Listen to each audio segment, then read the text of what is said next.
done honour to Athens in the age of Pericles. I bought 5 postcard Davids in the museum gift shop, and later, flying over the ice fields of Newfoundland, turned a luminous green by a full moon and a cloudless sky, examined one while picking at a pale evening meal left on the table in front of me by a stewardess during a misjudged snooze. Plato sits at the foot of the bed, a pen and a scroll beside him, silent witness to the injustice of the state. He had been 29 at the time of Socrates' death, but David turned him into an old man, grey-haired and grave. Through the passageway, Socrates' wife, Xanthippe, is escorted from the prison cell by warders.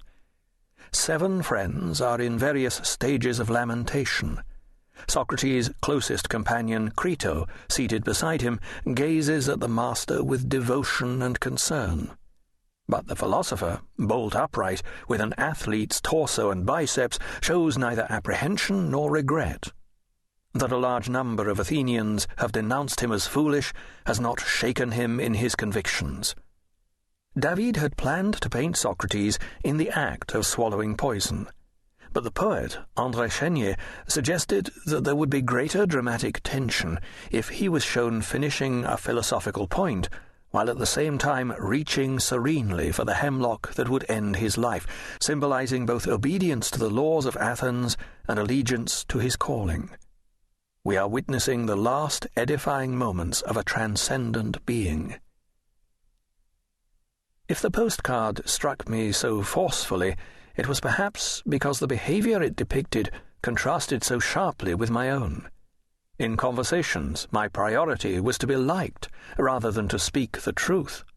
A desire to please led me to laugh at modest jokes like a parent on the opening night of a school play. With strangers, I adopted the servile manner of a concierge, greeting wealthy clients in a hotel, salival enthusiasm born of a morbid, indiscriminate desire for affection. I did not publicly doubt ideas to which the majority was committed. I sought the approval of figures of authority, and after encounters with them, worried at length whether they had thought me acceptable. When passing through customs, or driving alongside police cars, I harboured a confused wish for the uniformed officials to think well of me. But the philosopher had not buckled before unpopularity and the condemnation of the state. He had not retracted his thoughts because others had complained. Moreover, his confidence had sprung from a more profound source than hot-headedness or bull-like courage. It had been grounded in philosophy. Philosophy had supplied Socrates with convictions in which he had been able to have rational, as opposed to hysterical, confidence when faced with disapproval.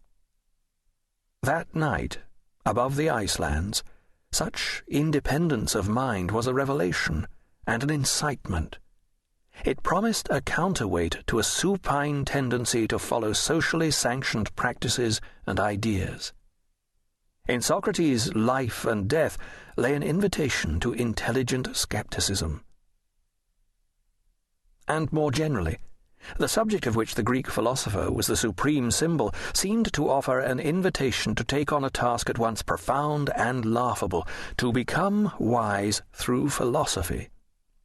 In spite of the vast differences between the many thinkers described as philosophers across time, people in actuality so diverse that had they been gathered together at a giant cocktail party, they would not only have had nothing to say to one another, but would most probably have come to blows after a few drinks.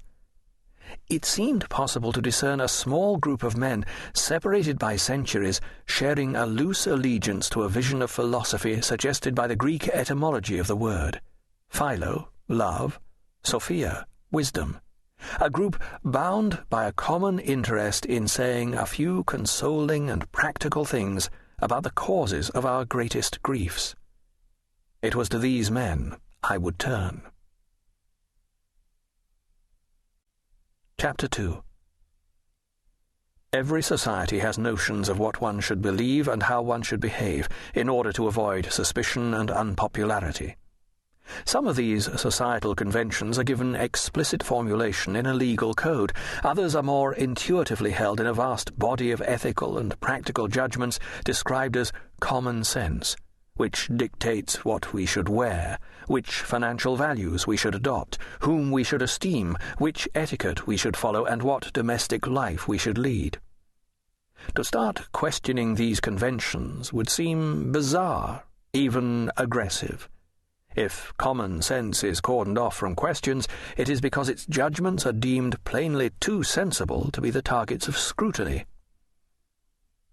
It would scarcely be acceptable, for example, to ask, in the course of an ordinary conversation, what our society holds to be the purpose of work, or to ask a recently married couple to explain in full the reasons behind their decision, or to question holidaymakers in detail about the assumptions behind their trip. Ancient Greeks had as many common-sense conventions, and would have held on to them as tenaciously. One weekend, while browsing a second-hand bookshop in Bloomsbury, I came upon a series of history books originally intended for children, containing a host of photographs and handsome illustrations.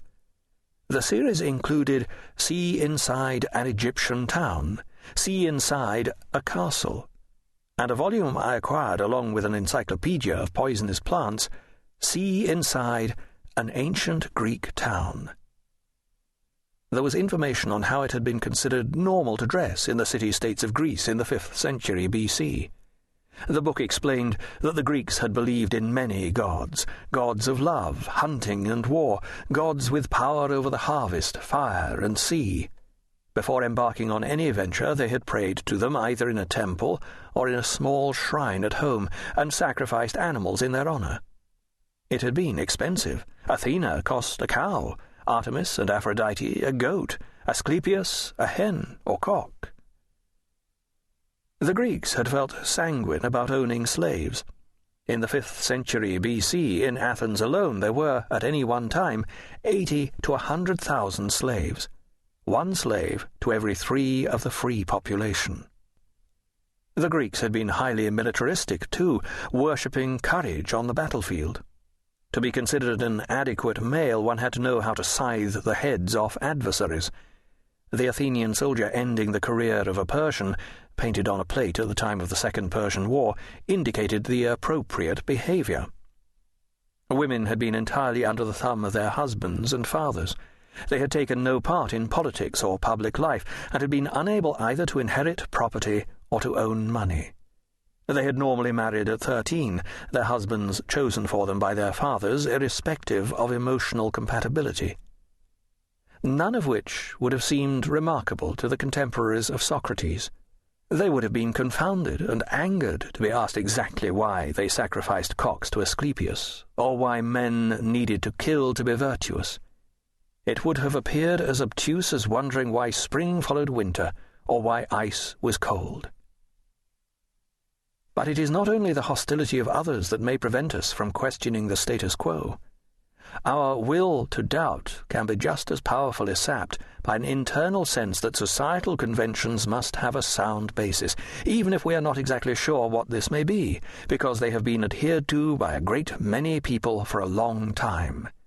It seems implausible that our society could be gravely mistaken in its beliefs, and at the same time that we would be alone in noticing the fact. We stifle our doubts and follow the flock, because we cannot conceive of ourselves as pioneers of hitherto unknown, difficult truths. It is for help in overcoming our meekness that we may turn to the philosopher. Chapter 3. 1. The Life. He was born in Athens in 469 BC. His father, Sophroniscus, was believed to have been a sculptor, his mother, Phaenarete, a midwife. In his youth, Socrates was a pupil of the philosopher Archelaus, and thereafter practiced philosophy without ever writing any of it down. He did not charge for his lessons, and so slid into poverty, though he had little concern for material possessions. He wore the same cloak throughout the year, and almost always walked barefoot. It was said he had been born to spite shoemakers. By the time of his death he was married and the father of 3 sons. His wife, Xanthippe, was of notoriously foul temper. When asked why he had married her, he replied that horse trainers needed to practice on the most spirited animals. He spent much time out of the house, conversing with friends in the public places of